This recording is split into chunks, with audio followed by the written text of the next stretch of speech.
الحمد لله نحمده ونستعينه ونستغفره ونؤمن به ونتوكل عليه ونعوذ بالله من شرور أنفسنا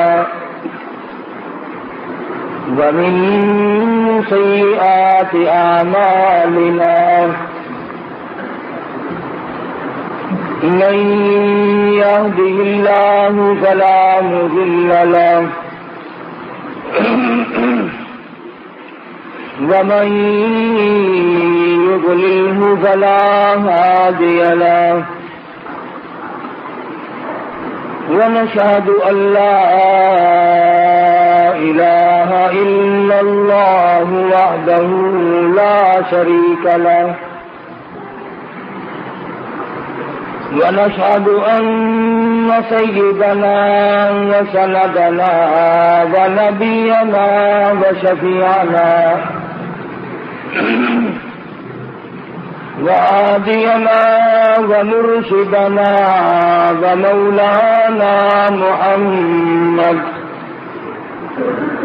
ومولانا محمدا عبده ورسوله أرسله بالحق بشيرا ونذيرا صلى الله تعالى عليه وعلى آله وأصحابه وأزواجه وذرياته وبارك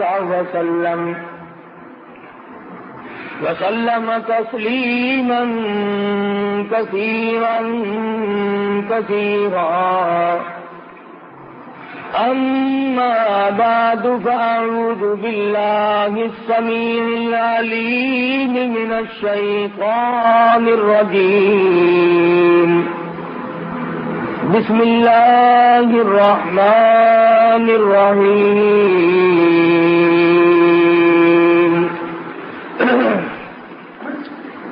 فاذكروني أذكركم واشكروا لي ولا تكفرون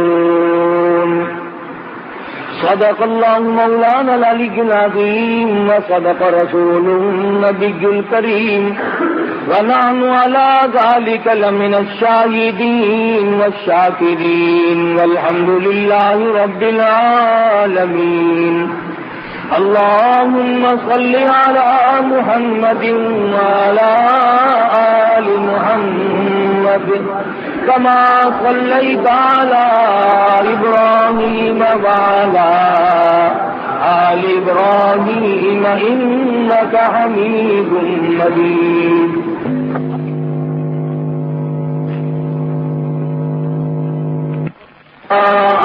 آل محمد كما باركت على إبراهيم وعلى آل إبراهيم إنك حميد مجيد.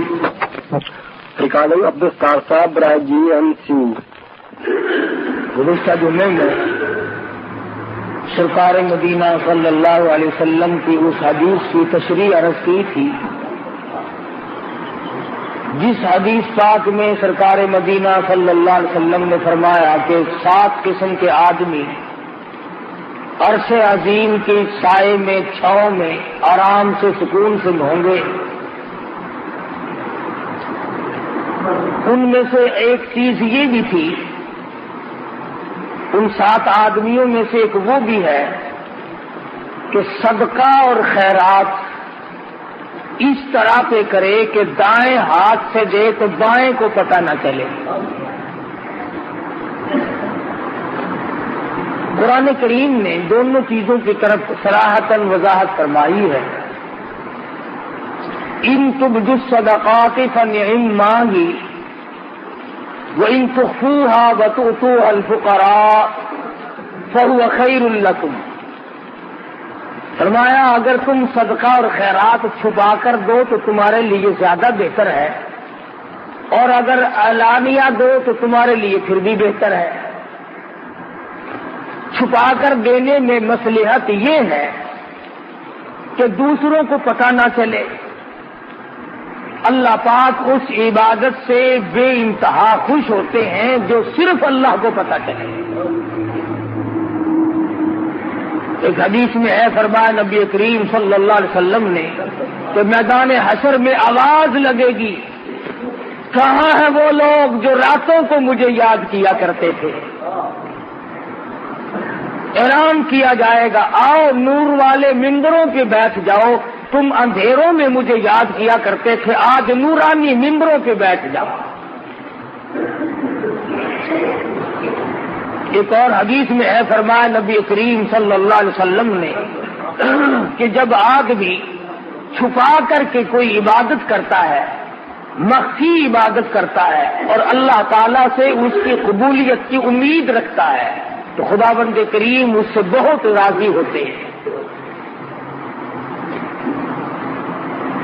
الذین ينفقون اموالهم باللیل والنہار سرا وعلانیۃ فلہم اجرہم عند ربہم، دونوں چیزیں صاف ہیں۔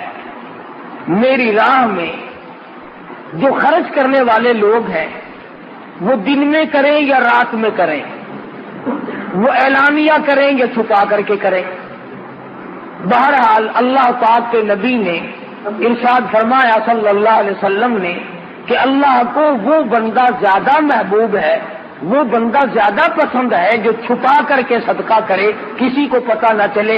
اس میں ایک فائدہ یہ ہے کہ آدمی ریاکاری سے بچ جاتا ہے، اور ریاکاری بہت بڑی بیماری ہے۔ اندازہ لگایا ہوگا، آدمی جب اللہ کے نام پہ کچھ دیتا ہے تو یہ امید کرتا ہے کہ جس کو میں نے دیا وہ آگے سے یوں کہے جزاک اللہ، واہ جی واہ، واہ جی واہ، بہت بڑے سخی آدمی ہیں۔ نفس اس بات کا انتظار کرتا ہے، اللہ تیرے بال بچوں میں برکت دے، اللہ تیری جان میں برکت عطا فرمائے، کارخانے میں برکت دے، دکان میں برکت دے۔ کان سننے کے لیے منتظر ہوتا ہے کہ یہ لفظ اس کے منہ سے نکلے جس کو میں نے خیرات دی ہے، حالانکہ اس کی زبان کے بجائے اگر اس کا دل بولے گا تو وہ زیادہ اللہ کے یہاں پسندیدہ ہے۔ مولانا محمد قاسم صاحب نانوتوی رحمۃ اللہ علیہ فرماتے ہیں کہ گرمیوں میں کسی کو ٹھنڈا پانی پلاؤ، تجھے کہنے کی ضرورت ہی نہیں پڑے گی کہ میرے لیے دعا کر دو، اس کی عقلیاں بول اٹھیں گی خدا تیرا بھلا کرے، اس کا انگ انگ بول اٹھتا ہے۔ پیاسے کو پانی ملے گا، اس کی عقلیاں دعائیں دیں گی، بھوکے کو روٹی ملے گی، اس کی عقلیاں دعائیں دیں گی، ننگے کو کپڑا ملے گا، اس کا دل دعائیں دے گا۔ پریشان حال کی جب مدد کرو گے وہ تمہاری سامنے کہے یا نہ کہے، بلکہ بہتر یہ ہے کہ تو سویا ہوا ہو اور وہ تیرے لیے سر سجدے میں رکھ کر دعا کرے، یا اللہ فلاں بندے نے میرے ساتھ سلوک کیا تو اس کا بھلا کرے۔ سفیان ثوری رحمت اللہ علیہ کے ساتھ سلوک کرتا تھا یحییٰ برمکی، بادشاہ وقت تھا، 1000 روپیہ مہینہ دیا کرتا تھا اللہ والے کو خرچ کے لیے۔ سفیان ثوری رحمت اللہ علیہ تہجد کے وقت سر سجدے میں رکھ کر دعا کرتے تھے، الہی یحییٰ برمکی نے میرے پیٹ کی کفالت کی، میری دنیا کی کفالت کی، میری دنیا کی ضروریات میں کام آیا، اور پروردگار عالم میں اس کے لیے دعا کرتا ہوں تو اس کی قبر کی کفالت فرما۔ سفیان ثوری رحمت اللہ علیہ جیسا ولی قطب اور ابدال زمانے کا دعا کرتا، الہی میدان حشر میں ولا تزر وازرۃ وزر اخری، جب کوئی کسی کی کام نہ آئے اور حالات یوں بن نکلے، یوم یفر المرء من اخیہ وامہ وابیہ وصاحبتہ وبنیہ، اما ابدا بیوی اولاد کوئی بھی کسی کے کام آنے کے لیے تیار نہیں. سفیان ثوری رحمۃ اللہ علیہ سر سجدے میں رکھ کر دعا کرتے ہیں الہی یحییٰ برمکی کی قیامت میں کفالت فرما. فرمایا الذین ينفقون اموالهم باللیل سرا وعلانیۃ فلهم اجرهم عند ربهم ولا خوف علیہم ولا هم يحزنون. چھپا کر اللہ کے نام پہ خرچ کرو، اعلانیہ طور پر خرچ کرو. اللہ فرماتے ہیں اس کے لیے بہت بڑا اجر ہے اور اس کو چاہیے کہ وہ اللہ کی ذات پر یقین کرے. مگر دوستو یہ سارے کا سارا معاملہ اپنے ہاتھ کے ساتھ لگا ہوا ہے. علماء کرام نے لکھا ہے کہ مدینے کا انصاری کھجوروں کی تجارت کرتا ہے، کھجور ہاتھ میں لیے ہوئے چل رہا ہے، آدھی کھجور کھا چکا ہے، آدھی باقی ہے. سائل نے سوال کر دیا، آدھی کھجور اس فقیر کو دے دی.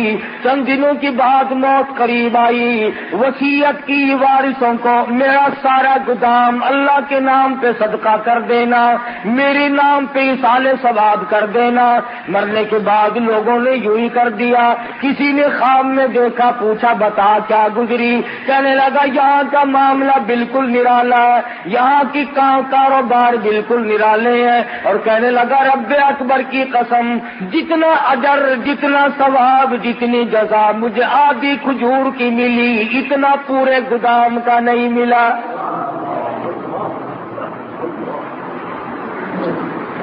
وہ میرے ہاتھ کی تھی، وہ میں نے اپنے ہاتھ سے دی تھی، اس میں کوئی ریا نہیں، اس میں کوئی دکھلاوا نہیں، اس میں کوئی نام بری نہیں تھی. بعد میں آنے والے لوگوں نے منہ ملازے چکائے، تعلق داری کو چکایا. تم ہمارے یہاں کھایا کرتے ہو، ہم تمہارے یہاں کھاتے ہیں، ادلا بدلا کیا. کہتا خام میں رب اکبر کی قسم مجھے پورے گودام میں سے کچھ نہ ملا. فرمایا وَأَلَّيْسَ لِلْإِنسَانِ إِلَّا مَا سَعَى، نہیں ملتا آدمی کو مگر اس کے ہاتھوں کی کرتوت. تو امام الانبیاء صلی اللہ علیہ وسلم کے ایک ایک فرمان کو کہاں تک آدمی بیان کرے گا؟ پوری دنیا اس میں سما سکتی ہے. کالی کملی والے محمد کریم صلی اللہ علیہ وسلم نے فرمایا ایک وہ آدمی بھی عرش کے چھاؤں میں آئے گا، سائے میں جگہ ملے گی، جس نے اللہ کے نام پہ صدقہ کیا اور چھپا کے کیا،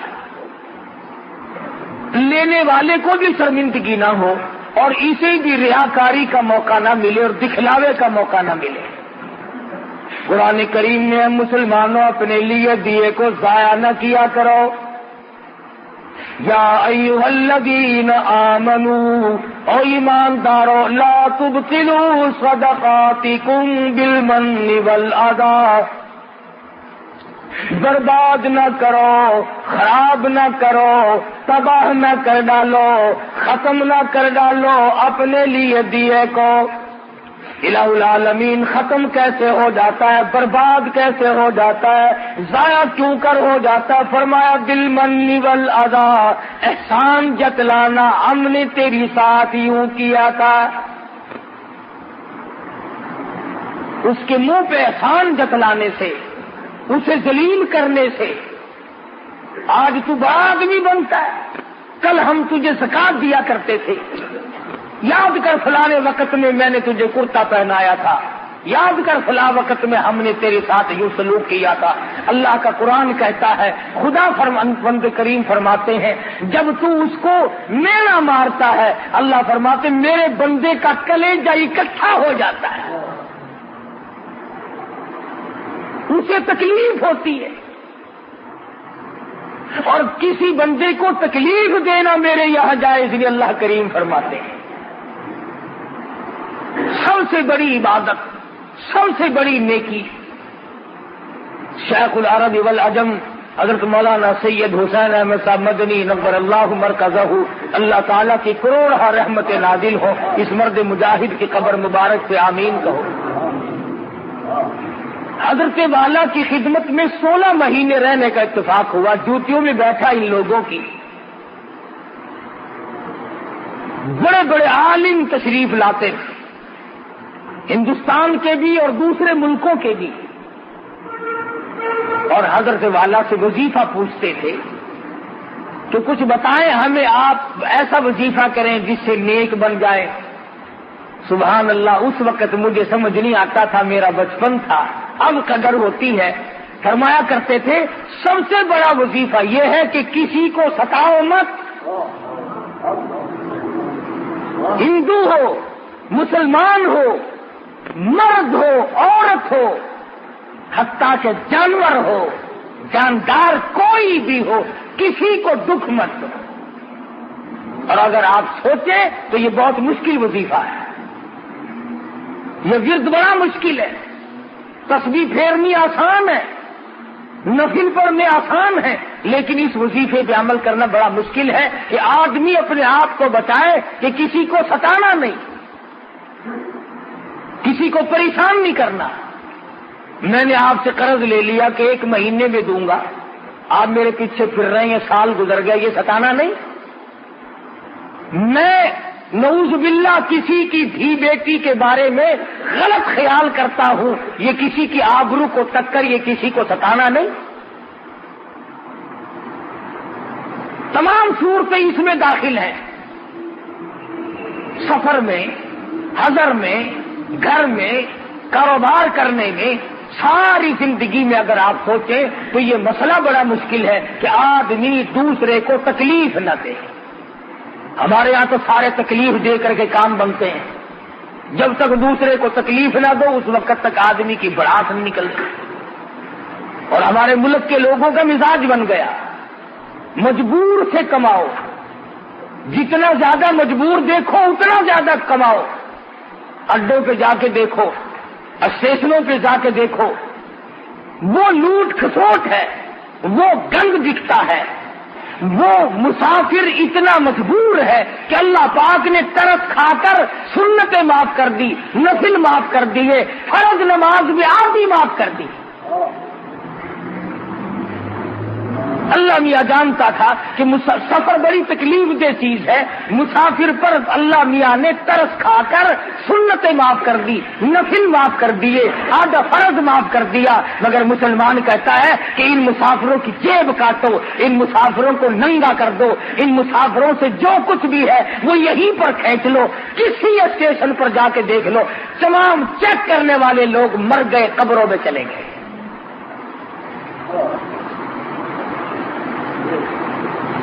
زہر بھی ملا کر کے بیچ ڈالو کوئی بات نہیں، 4 دن کی پکی ہوئی روٹی بیچتے رہو کوئی بات نہیں۔ سارے افسر مر گئے، سارے ڈاکٹر مر گئے، تمام انتظامیہ والے لوگ مر گئے، اور اگر ذرا سا پتہ چل جائے کہ فلاں جگہ سے 2 دکاندار لڑ رہے ہیں، وہاں فوراً پہنچیں گے کہ اس سے بھی مال ملے گا، اس سے بھی مال ملے گا۔ مال بٹورو جتنا بٹورا چاہتے ہو۔ میں پھر کہتا ہوں کہ ہم جتنا مال بٹور رہے ہیں بہت ممکن ہے کہ نہ ہمارے کام آئے نہ ہماری اولاد کے کام آئے۔ حالات ایسے ہیں، نظر ڈالو دنیا میں کیا ہو رہا ہے اس وقت۔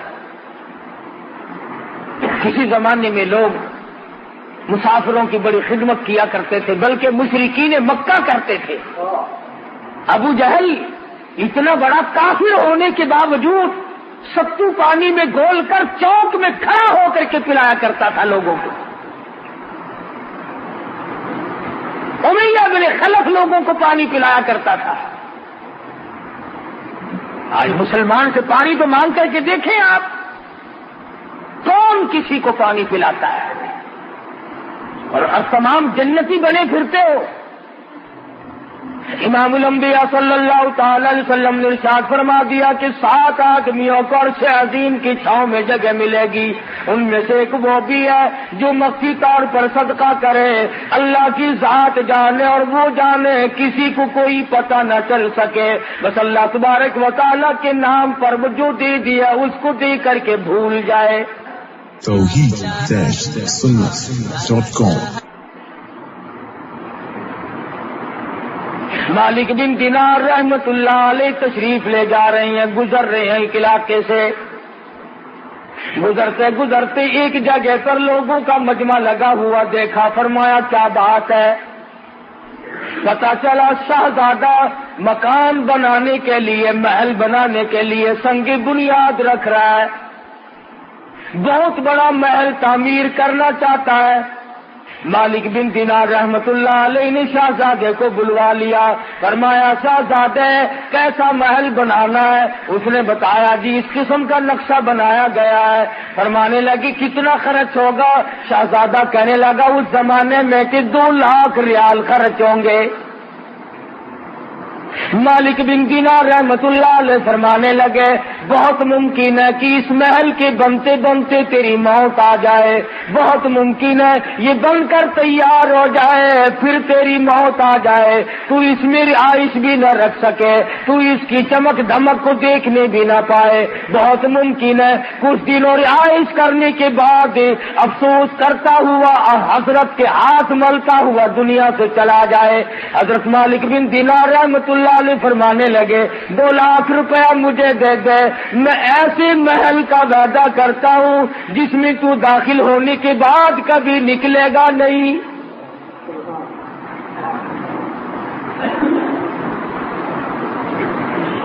ہمیشہ ہمیشہ کے لیے اس محل میں رہے گا، اور اس محل کے آگے بڑے باغ باغیچے ہوں گے، بڑی بڑی نہریں ہوں گی، بہت اعلیٰ قسم کا باغ اور باغیچہ اور گلشن محل ہوگا، ہمیشہ ہمیشہ کے لیے تیرا رہے گا، نہ تیری موت آئے گی نہ تجھ سے وہ محل چھوٹے گا۔ مسلمانوں میں یقین کا زمانہ تھا، شہزادہ کہنے لگا میں بالکل آپ کو سارا روپیہ دے دیتا ہوں، مگر ہمارے یہاں دستور ہے جب کوئی معاہدہ ہو، جب کوئی لین دین کیا جائے تو جان بین کے دستخط ہونی چاہیے، لکھ پڑھ ہونی چاہیے۔ مالک بن دینار رحمت اللہ علیہ نے کاغذ نکالا اور لکھ دیا میں اللہ پاک جل جلالہ کی طرف سے وعدہ کرتا ہوں شہزادے سے کہ جنت میں ایک محل ملے گا۔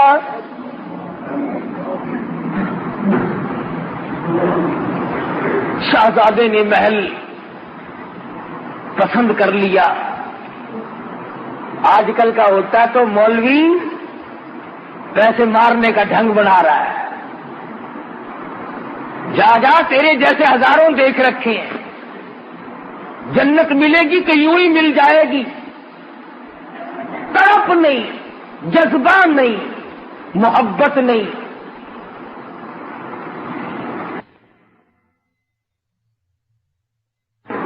شہزادے نے 2 لاکھ روپیہ اٹھا کر کے مالک بن دینار رحمت اللہ علیہ کے حوالے کر دیا، اور وہ لکھا ہوا کاغذ جو تھا وہ خود سنبھال لیا، اور مکان بنانے کا ارادہ ترک کر دیا۔ وہ بھی اللہ والے تھے، یہ ہمارے زمانے جیسے تو تھے نہیں۔ مالک بن دینار رحمت اللہ علیہ نے اسی وقت اعلان کر دیا کہ جتنے فقیر محتاج یتیم بیوہ مساکین ہو آ جاؤ سارے، مالک بن دینار خیرات تقسیم کر رہا ہے۔ علماء نے لکھا ہے صبح سے لے کر شام تک مالک بن دینار رحمت اللہ علیہ کے پاس روزہ افطار کرنے کے لیے ایک کھجور بھی باقی نہ تھی، تمام کا تمام اللہ کے راہ میں خرچ کر دیا، سب لوگوں کو دے دیا۔ مرید کہنے لگا حضرت جی شام کا روزہ کس چیز سے افطارو گے؟ فرمایا تو نے اس وقت نہ بتایا، 1 ٹکا رکھ لیتے 2 کھجوریں آ جاتی، اب تو ختم ہے معاملہ۔ اللہ غنی سید عائشہ صدیقہ رضی اللہ تعالی عنہا کو فاروق اعظم رضی اللہ تعالی عنہ نے 12 مہینے کا خرچ 12,000 روپیہ یکدم بھیجا۔ سال کا خرچہ ہماری ماں کے لیے عائشہ صدیقہ رضی اللہ تعالی عنہ کے لیے فاروق اعظم رضی اللہ تعالی عنہ نے بھیجا.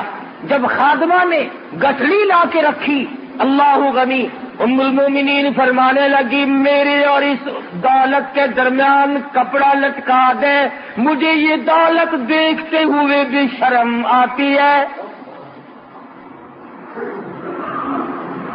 عائشہ صدیقہ رضی اللہ تعالی عنہا نے رو دیا، فرمانے لگی مجھے یاد ہے میں شہنشاہ کائنات حضرت محمد الرسول اللہ صلی اللہ علیہ وسلم کے لیے روٹی پکایا کرتی تھی، کبھی آٹا چھاننے کی نوبت لائی پھونک مار دیا کرتی تھی، جو کا آٹا ہوتا تھا جو گھاس اڑ گیا سوڑ گیا باقی بیچ میں پکایا کرتی تھی.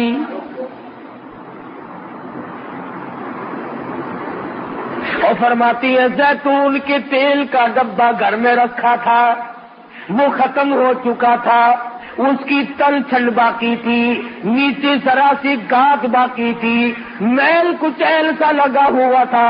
عائشہ صدیقہ فرماتی ہے میں نے جو کی روٹی پہ وہ میل کچیل سا چپڑ دیا.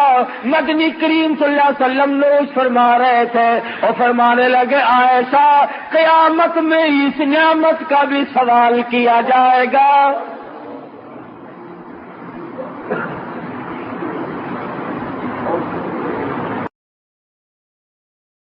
فرماتی ہے مجھے یہ دولت دیکھتے ہوئے بھی شرم آتی ہے. میرے آقا نے بڑی تنگی کی زندگی بسر فرمائی. 3 دن کے فاقے 4 دن کے عموماً فاقے جایا کرتے تھے. بحرین سے مال غنیمت آیا، سارا دن سرکار مدینہ صلی اللہ علیہ وسلم نے سونا چاندی تقسیم فرمایا. اور شام کو حال یہ ہے، ایسا فرماتی ہے حضور نے مجھ سے پوچھا گھر میں کوئی کھانے کی چیز ہے کہ نہیں، میں نے عرض کر دیا اللہ کا نام باقی ہے. ایسا فرماتی ہے سرکار مدینہ نے مجھ سے پوچھ کر بھوک کی حالت میں نیت باندھ لی. کس طرح سے زندگی گزاری ہے محمد مدنی صلی اللہ علیہ وسلم. دوسروں کے لیے سیم و زر و گوہر تقسیم ہو رہی ہیں اور اپنا حال یہ ہے کہ چولہے میں آگ نہیں جلتی، کپڑا پورا نہیں ہے اور پھر شکایت کبھی نہیں. اللہ میاں نے خود پوچھا اے میرے محبوب اگر آپ فرمائیں یہ احد پہاڑ سونے کا بنا دوں، جہاں آپ جایا کریں گے یہ آپ کے ساتھ ساتھ چلا کرے گا. عرض کیا اور میرے پروردگار میں فقیری میں راضی ہوں، میں اس فقیری میں راضی ہوں صلی اللہ علیہ وسلم. تو ایسا صدیقہ فرماتی ہیں کہ مجھے یہ دولت اچھی نہیں لگتی، اس گٹھڑی کو پڑے لے جاؤ، میرے اور اس کے درمیان میں کپڑا لٹکا دو اور خادمہ سے کہا جاؤ مدینے کی گلیوں میں اعلان کر دو آؤ محتاجو آؤ غریبو، آج ایسا صدیقہ خیرات بانٹ رہی ہے. 12 مہینے کا خرچ ہے، سال بھر کا خرچہ آیا ہے. فرماتی ہیں کہ عصر کے وقت تک تمام کا تمام تقسیم کر دیا. خادمہ کہتی ہے شام کا وقت جب آیا عائشہ صدیقہ رضی اللہ تعالیٰ عنہ کے پاس روزہ افطار کرنے کے لیے کھجور کا دانہ کوئی نہیں، روٹی نہیں، کھانے پینے کی کوئی بھی چیز موجود نہیں. خادمہ کہنے لگی آپ نے کچھ تھوڑے سے 2-4 آنے رکھ لیے ہوتے، اب فاقے سے بیٹھی ہو پانی پی کر بیٹھ گئی ہو. رو کے فرمانے لگی تو نہیں جانتی امام الانبیاء صلی اللہ علیہ وسلم کا یہی طرز عمل تھا اور یہی حضور کی وصیت اور نصیحت ہے، جو دولت کی طرف پڑے گا آخرت برباد ہو جائے گی. مالک بن دینار رحمت اللہ علیہ نے لکھ کر کے دیا، دولت روپیہ پیسہ 2 لاکھ شہزادے سے لے لیا، سارے کا سارا دن بھر میں تقسیم کر دیا. تیسرے دن یا چوتھے دن، تیسرے چوتھے روز تہجد کے لیے مالک بن دینار رحمت اللہ علیہ جب مصلی پہ کھڑے ہونے لگے تو پیروں میں اندھیرے میں کاغذ لگا. تو بھی سچا تیرا نبی سچا، تیرا خدا سچا، میں نے جنت میں اپنا محل پا لیا ہے. مجھے وہ محل مل گیا جس محل کے لیے تم نے وعدہ کیا تھا. بات ہے ساری یقین کی. تو حضور اکرم صلی اللہ علیہ وسلم نے جو ارشاد فرمایا کہ 7 آدمیوں میں سے ایک وہ بھی عرش عظیم کے سائے میں ہوگا، چھاؤں میں ہوگا، جو صدقہ اور خیرات چھپا کے کرتا ہے اور اس نیت سے کرتا ہے کہ بس اللہ جانے اور میں جانوں. قرآن کریم میں اللہ کی راہ میں خرچ کرنے کی بہت بڑی فضیلت آئی ہے. اور ایک اور چیز خاص طور پر جو ہمیں کھٹکتی ہے اس کی بھی وضاحت فرمائی. فرمایا اچھا کے کرتا ہے اور اس نیت سے کرتا ہے کہ بس اللہ جانے اور میں جانوں. قرآن کریم میں اللہ کی راہ میں خرچ کرنے کی بہت بڑی فضیلت آئی ہے. اور ایک اور چیز خاص طور پر جو ہمیں کھٹکتی ہے اس کی بھی وضاحت فرمائی. فرمایا الشیطان یعدکم الفقر، شیطان تمہیں یہ کہتا ہے کہ اگر تم نے یوں ہی لینے دینے کا سلسلہ جاری رکھا تو کل کو تم خود تنگ ہو جاؤ گے، کلاش ہو جاؤ گے، کنگال ہو جاؤ گے، تمہارے پاس کچھ نہیں رہے گا اگر تم نے یوں ہی سلسلہ جاری رکھا.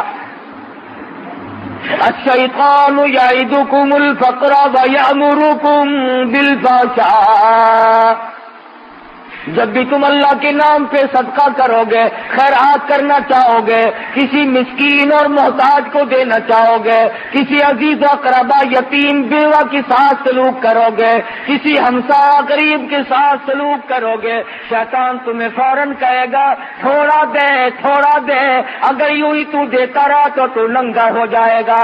اللہ میاں فرماتے ہیں شیطان کا یہ وعدہ ہے اور میں تجھے وعدہ دیتا ہوں واللہ یعدکم مغفرۃ منہ وفضلا.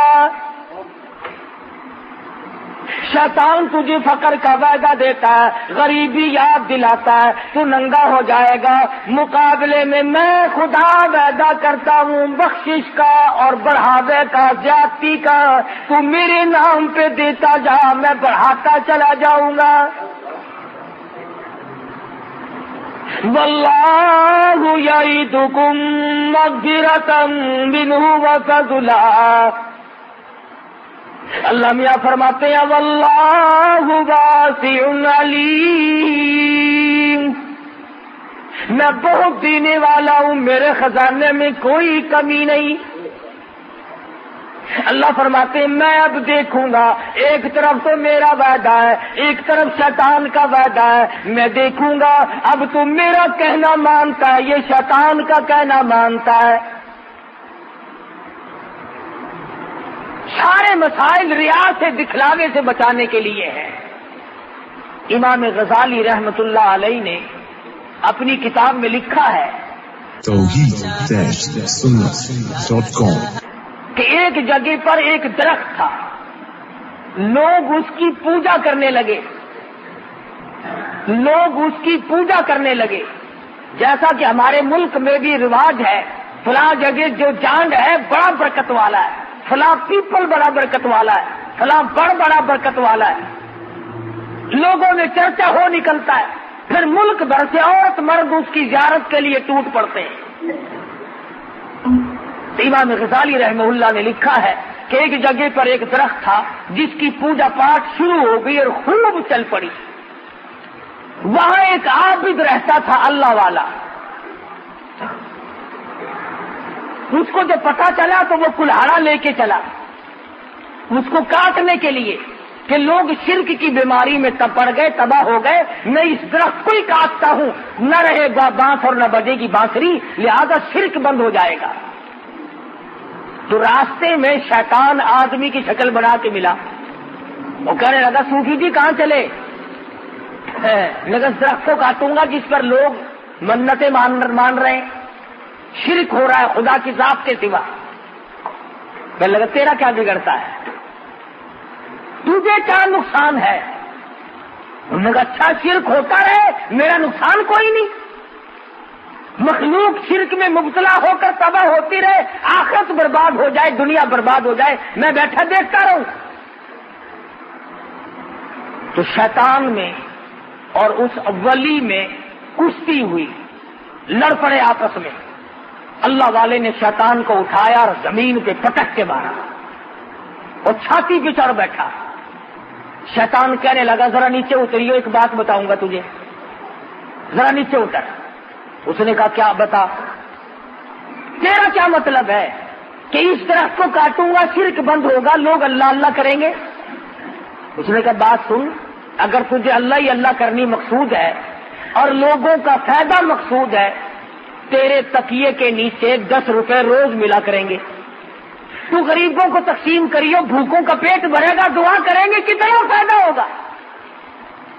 10 روپے روز ملا کریں گے تیرے سرانے کے نیچے, مگر اس درخت کو نہ کاٹ. صوفی جی بیچارے آ گئے قابو.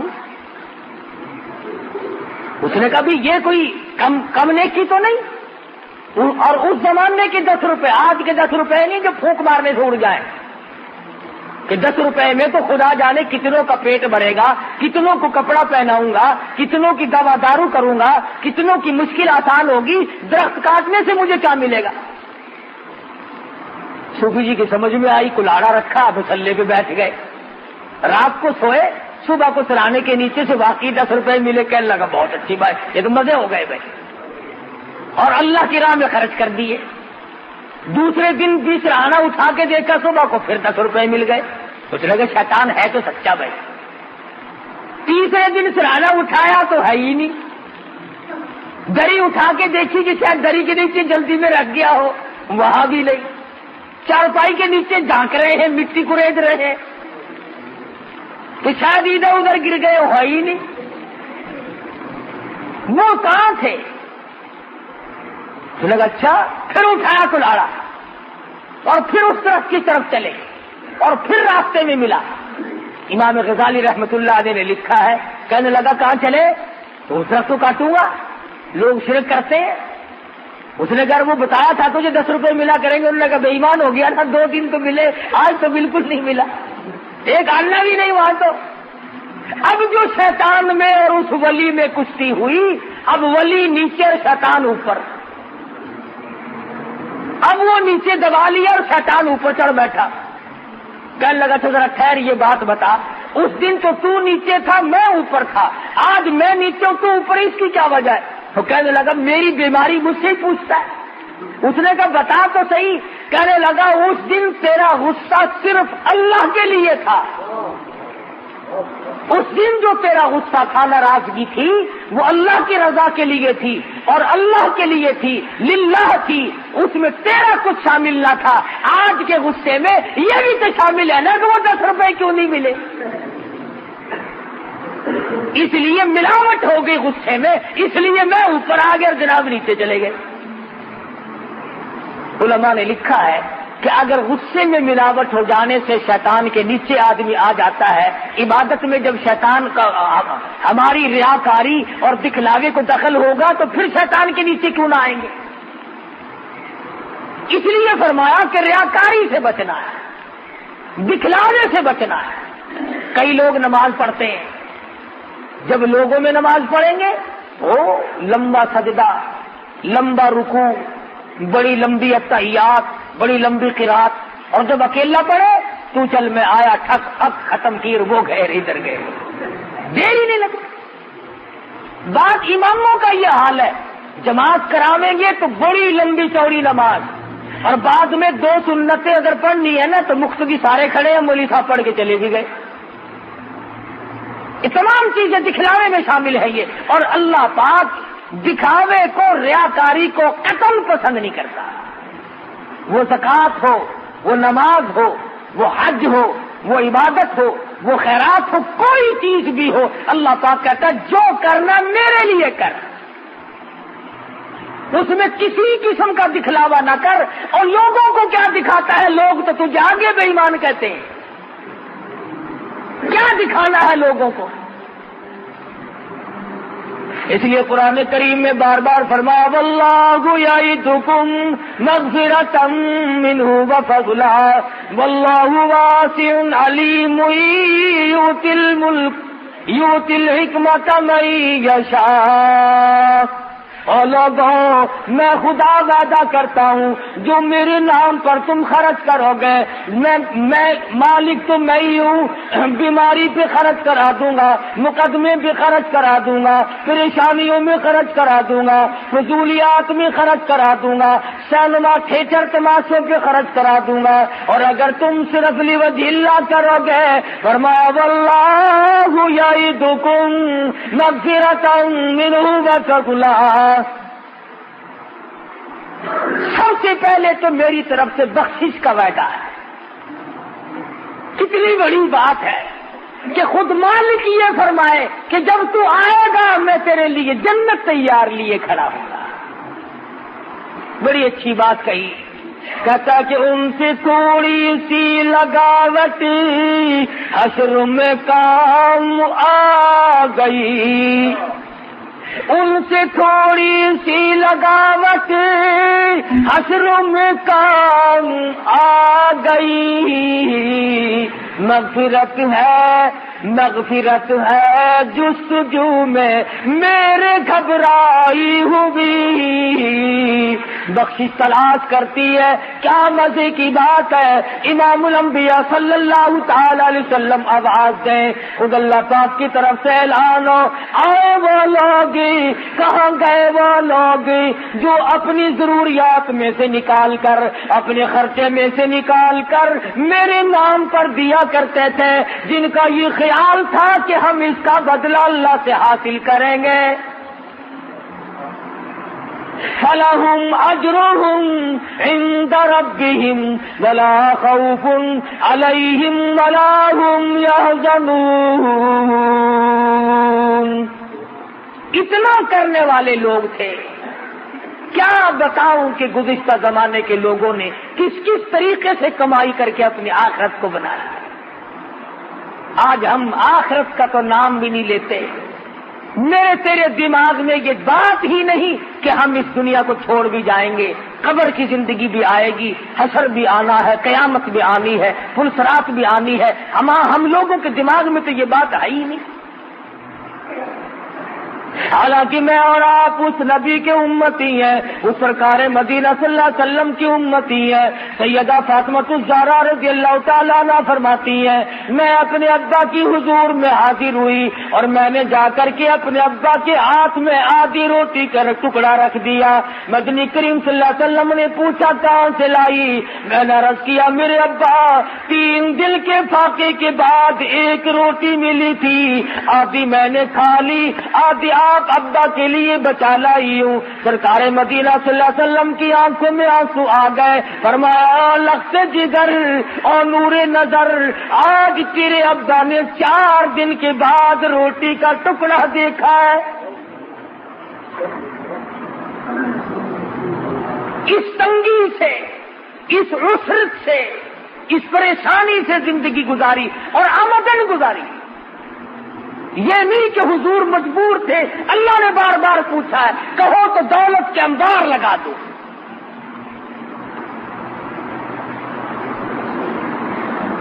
آج ہم پوچھو ان سے جو اہل بیت کی محبت کا دعویٰ کرتے ہیں، اس قدر دوڑے پھرتے ہیں دولت کے پیچھے، نماز معاف ہے، روزے معاف ہے، اللہ کے قرآن کو نہیں مانتے، نبی کے فرمان کو نہیں مانتے۔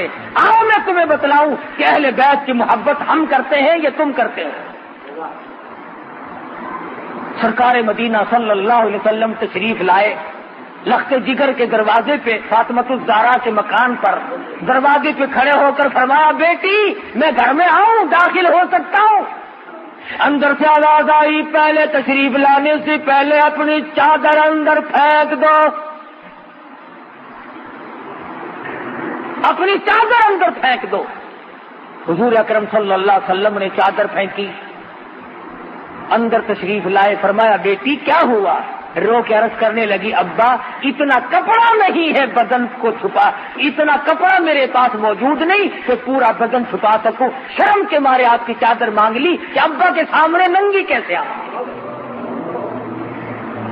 یہ ہے مدنی کریم صلی اللہ علیہ وسلم کی بیٹی کا اسوہ حسنہ، اور یہ ہے اس کی زندگی جس کا نام لے کر آج بدماشی پھیلائی جا رہی ہے، جس کا نام لے کر آج دولت سمیٹی جا رہی ہے۔ اگر نبی کی بیٹی سے محبت کرتے ہو تو آؤ، پھر کیوں مارے مارے پھرتے ہو؟ کیوں تم نے رات دن چکر بازی بنا رکھی ہے؟ سود نہیں چھوڑتے۔ نبی کی بیٹی کے پاس بدن چھپانے کے لیے کپڑا نہیں، اور تو سور کھا رہا، سود کھا رہا ہے۔ مسلمان کہلاتے ہو اپنے آپ کو سود کھا کھا کے۔ عرض یہ کر رہا تھا کہ ہم اپنے آپ کو بدلیں گے کب؟ کون سا وقت ہوگا کہ ہم اپنے آپ کو آخرت کے لیے تیار کریں گے؟ فرمایا والآخرۃ خیر لمن اتقی ولا تظلمون فتیلا، اور میرے بندو آخرت تو پرہیزگاروں کے لیے ہے۔ دل کی پرہیزگاری اختیار کرو، دماغ کے اندر پرہیزگاری پیدا کرو، اپنے ہاتھ کے اندر تقوی اختیار کرو، اپنی آنکھ میں تقوی پیدا کرو، اپنے رات دن کے نظام میں اللہ کا خوف پیدا کرو، رات کو سوچو، دن کو سوچو، آخر بن کیا رہا ہے؟ ہمارے یہاں غور و فکر کا مادہ ہی ختم ہو گیا۔ صحابیات نے، صحابہ اکرام رضوان اللہ تعالی علیہم اجمعین نے کس طرح پر اپنی زندگی پوری فرمائی، بادشاہ ہو کر، ہاں بادشاہ ہو کر 6 صحابی سیدہ حفصہ رضی اللہ تعالی عنہ کے پاس گئے ہیں جو ام المومنین میں سے ہیں۔ آخر الزماں پیغمبر حضرت محمد الرسول اللہ صلی اللہ علیہ وسلم کی گھر والی ہے، ہم سب مسلمانوں کی ماں ہے سیدہ حفصہ رضی اللہ تعالی عنہ، اور جا کے کہنے لگے کہ ہمیں تو ڈر لگتا ہے، ہمیں تو شرم آتی ہے، آپ اپنے ابا یعنی حضرت عمر سے کہیں کہ یہ پیوند والے کپڑے پہننے چھوڑ دیں، اب تو فتوحات بہت ہو گئی، اب تو اتنی تنگی نہیں رہی، دوسرے ملکوں کے وفد آتے ہیں، ہمیں شرم آتی ہے، ذرا کہو نا کچھ خرچ زیادہ کر لیا کریں۔ حضرت عمر رضی اللہ تعالی عنہ جب اپنی بیٹی کے یہاں تشریف لائے تو کہا ابا جان کچھ زندگی بدلو، کچھ رنگ ڈھنگ بدلو، اب تو الحمدللہ اللہ کا کرم ہے فتوحات ہو رہی ہیں، تمام مسلمان چاہتے ہیں کہ آپ اپنی حالت کو بدل لیں۔ فاروق اعظم رضی اللہ تعالیٰ عنہ رونے لگے، فرمایا افسوس ان آدمیوں کے اگر تو نام بتا دے وہ آنے والے کون کون تھے، درے مار مار کر ان کے چہرے بگاڑ دوں گا۔ اے حفصہ تو خود بتا، امام الانبیاء صلی اللہ علیہ وسلم کا جب آخری وقت آیا، آپ کی وفات ہوئی، آپ کی موت آئی، کیسے کپڑے تھے؟ حفصہ نے رو دیا، اور سیدہ حفصہ رضی اللہ تعالیٰ عنہ فرماتی ہے میری آنکھوں نے دیکھا امام الانبیاء صلی اللہ علیہ وسلم کے آخری لباس میں کئی پیوند لگے تھے۔ فاروق اعظم رضی اللہ تعالیٰ عنہ فرمانے لگے حفصہ اب روتی ہو، میں بھی اسی حال میں جانا چاہتا ہوں تاکہ مجھے اپنے آقا کی خدمت میں جاتے ہوئے شرم نہ آئے۔ حفصہ کہتی ہے کہ چمڑے کا پیوند بھی 1-2 لگا ہوا تھا، کم سے کم 12 پیوند تھے جن کپڑوں میں فاروق اعظم کا انتقال ہوگا۔ کما کر کے لے گئے یہی لوگ، اور فرمایا مسلمانوں سے باقاعدہ کہا کہ تم میری تجہیز و تکفین پر کوئی خرچ نہ کرنا۔ ایسے بھی تو لوگ تھے، ایک بزرگ ہیں بہت بڑے محدث ہیں، امام بخاری رحمہ اللہ کے بھی استاد ہیں، حدیث شریف لکھتے تھے، فاؤنٹین پین اس زمانے میں تھے نہیں، قلم تھی، قلم تراشتے تھے، چھیلتے تھے، وہ چھلکا ایک پیپے میں اکٹھا کرتے تھے، جب آخری وقت آیا تو فرمایا میرے غسل کا پانی اس چھلکے سے گرم کرنا جس سے میں نے قرآن لکھا، حدیث شریف لکھی۔ پوچھا کیوں؟ رو دیا۔ فرمایا نجات کا بہانہ بنانا چاہتا ہوں، اس چھلکے سے میرے غسل کا پانی گرم کر لینا جس سے میرا آخری غسل دو گے، تاکہ میں یہ عرض کر سکوں کہ ایسے چھلکے کا پانی سے غسل کر کے آیا ہوں جس سے تیرے محبوب صلی اللہ علیہ وسلم کی میں حدیث لکھا کرتا تھا۔ کیا کیا بہانے لوگوں نے بنائے ہیں اپنی نجات کے۔ علماء نے لکھا ہے کہ ایک آدمی نے سنا تھا کہ اللہ پاک سفید داڑھی سے شرم فرماتے ہیں، مرنے لگا، آخری وقت آیا، کالی داڑھی تھی، رو کے کہنے لگا میری داڑھی سفید کر دو تاکہ میرا بھی کام بن جائے۔ علماء نے لکھا ہے مرنے کے بعد کسی نے خواب میں دیکھا، پوچھا بتا کیا گزری، کہنے لگا میرا ہیلا ہی قبول ہو گیا۔ اللہ نے فرمایا گو تو نے ہیلا کیا مگر مجھ سے ڈر کے کیا تھا، اس لیے جا میں نے تجھے معاف کر دیا۔ تو ایسے ہیلے بناؤ، ایسے حالات پیدا کرو، ایسی زندگی پیدا کرو جس سے آخرت کا کام آسان ہو سکے۔ اللہ پاک مجھے اور آپ کو آخرت کا فکر پیدا کرنے کی توفیق عطا فرمائے، ہم سب کی قبر حشر کو اچھے سے اچھا فرمائے۔ وآخر دعوانا الحمدللہ رب العالمین۔ اللهم صل وسلم وبارك على سيدنا مولانا محمد النبی الأمی الہاشمی وعلى آلہ واصحابہ برۃ الکرام۔ یا اللہ ہم سب کی آخرت کو اچھا کر دے۔ یا اللہ شاکار ہیں، گناہگار ہیں، تیرے کرم کے امیدوار ہیں، ہم سب کو معاف کر دے۔ یا اللہ ہم سب کی بخشش فرما دے، ہم سب کے ماں باپ کی بخشش فرما دے، ہم سب کے باپ دادا عزیز و اقربا رشتہ دار ساس سسر یا اللہ سبھی کی مغفرت فرما دے۔ الہ العالمین کل امت کی بخشش فرما دے، پوری دنیا کے مسلمانوں کی بخشش فرما دے۔ یا اللہ شرک کفر اور بدعت کی لعنت سے بچا۔ یا اللہ ہم سب کو نبی پاک صلی اللہ علیہ وسلم کی غلامی نصیب فرما، غلامی میں موت آئے، غلامی میں حشر ہو۔ ہم سب کی اولاد کو نیک اور نمازی بنا، ہم سب کے معاشرے اور ماحول کو اچھے سے اچھا فرما۔ یا اللہ سب بیماروں کو شفا عطا فرما، سبھی کی مشکلوں کو آسان فرما دے، سب کی پریشانیوں کو دور فرما۔ مالک کائنات اس مسجد کو قیامت تک آباد فرما۔ یا اللہ اس مدرسے کو دین کے لیے سرچشمہ بنا۔ پروردگار عالم ہم سب کو قرآن کریم کی محبت نصیب فرما، عظمت نصیب فرما۔ ایک مائی ہے جس کے پاس لڑکیاں ہی لڑکیاں ہیں، دعا کر دو اللہ پاک نرینہ اولاد عطا فرمائے۔ الہ العالمین تمام مسلمانوں کی بگڑی بنا دے۔ یا اللہ سب حاجت مندوں کی حاجتوں کو پورا فرما۔ الہی سب کی جھولیاں بھر دے، سب کے کاروبار کو اچھے سے اچھا فرما دے، جس کے ذمہ قرض ہو ادا کرنے کی صورتیں پیدا فرما، سب کے روزی رزق میں برکت عطا فرما۔ یا اللہ رزق حلال نصیب فرما۔ الہی کسی کو کسی کا محتاج نہ بنا، اپنے دروازے سے ہم سب فقیروں کی جھولیاں بھر دے۔ ربنا تقبل منا انک انت السمیع العلیم وتب علینا انک انت التواب الرحیم۔ صلی اللہ علی حبیبہ محمد وآلہ وصحبہ اجمعین۔ آپ نبی کریم